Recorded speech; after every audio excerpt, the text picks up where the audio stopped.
Mars, do you know about Mang Nelson's rabbitry? The rabbit near our friend's house, Sheena's house? Oh yeah, that one. It houses many rabbits, right? Yeah.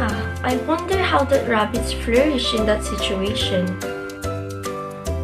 I also wonder how many rabbits can there be and how do they manage to multiply exponentially in just weeks, you know? Oh, you're here. So what's the tea? Hi! It's no biggie, just talking about rabbits. What about rabbits? I heard that the other rabbitry near us experiencing depletion in the resources because the rabbits started to get sick and die. What worse of that is I heard it was caused by overpopulation, and last time I went there and it was full of rabbits. As it was overpopulated, the owner even gave my brother one. Oh, really?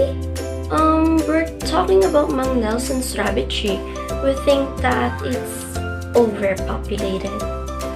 Aja! Hey friends! What's up? So, we're here to talk about rabbits, huh? Me too. I love rabbits. Actually, not.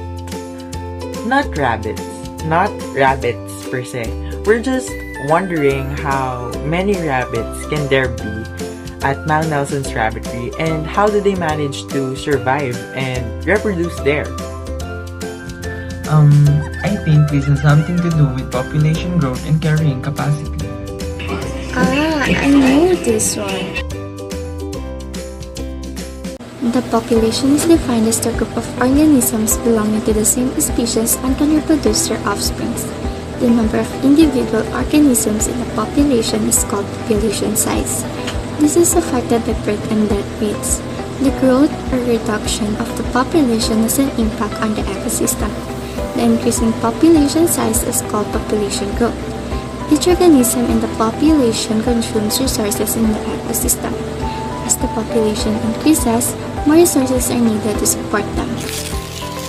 When resources become scarce, competitions among organisms increases, which may cause hunger, disease, and mortality of organisms.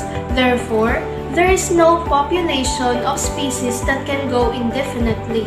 There is a limit on the number of organisms that can occupy a specific habitat.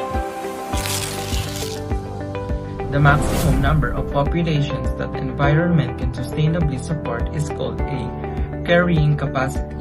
This varies from one ecosystem to another ecosystem depending on the available resources and space. Carrying capacity can be affected by many factors such as food, energy, shelter, and resources for reproduction. These factors are also called limiting factors.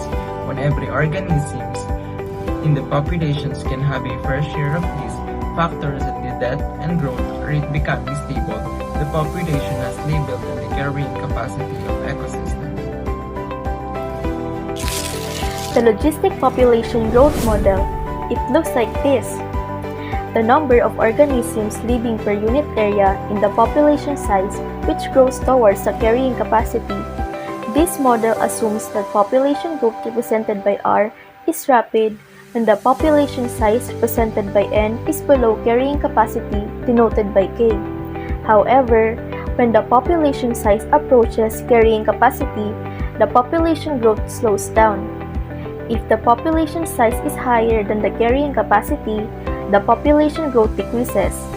This model can be used to predict the additional individuals that an ecosystem can accommodate.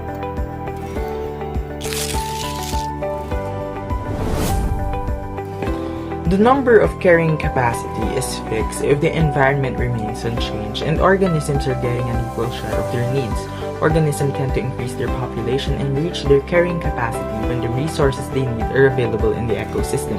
In general, organisms that have small biomass have a short lifespan and numerous predators do not usually reach their carrying capacity due to regular fluctuation in their population.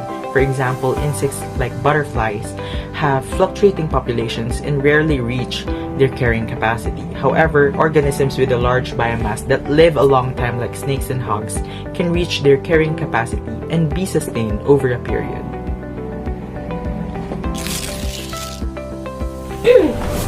The resources of the environment have a profound effect on the growth rate of the population. If the individual organism in the population is getting its needs, the population growth will increase. If the natural resources are degraded and the basic needs like food and water become scarce, the carrying capacity of the ecosystem declines. Population growth, especially overcrowding, may cause a decline in carrying capacity due to the scarcity of resources.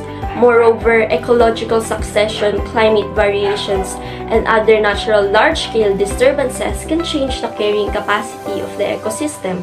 Thus, the number of carrying capacity in the ecosystem may change due to the aforementioned factors.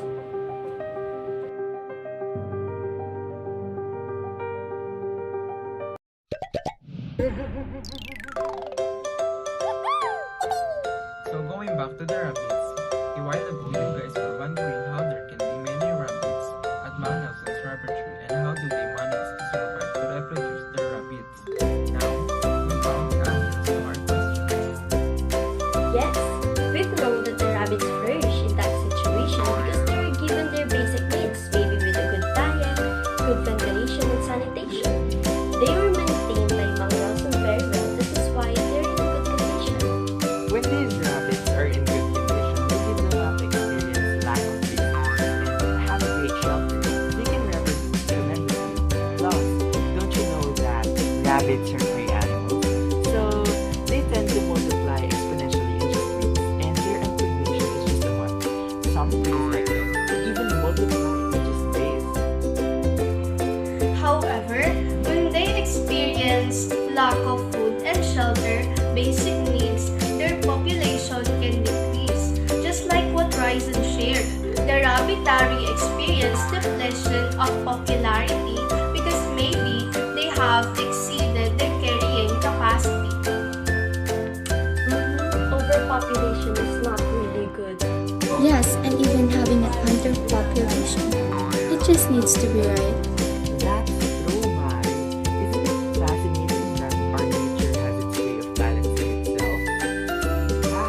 That runs in perfect harmony and balance. How great is the creator who did all of this? Till next time, friends. Gotta go. Well, I had a great time talking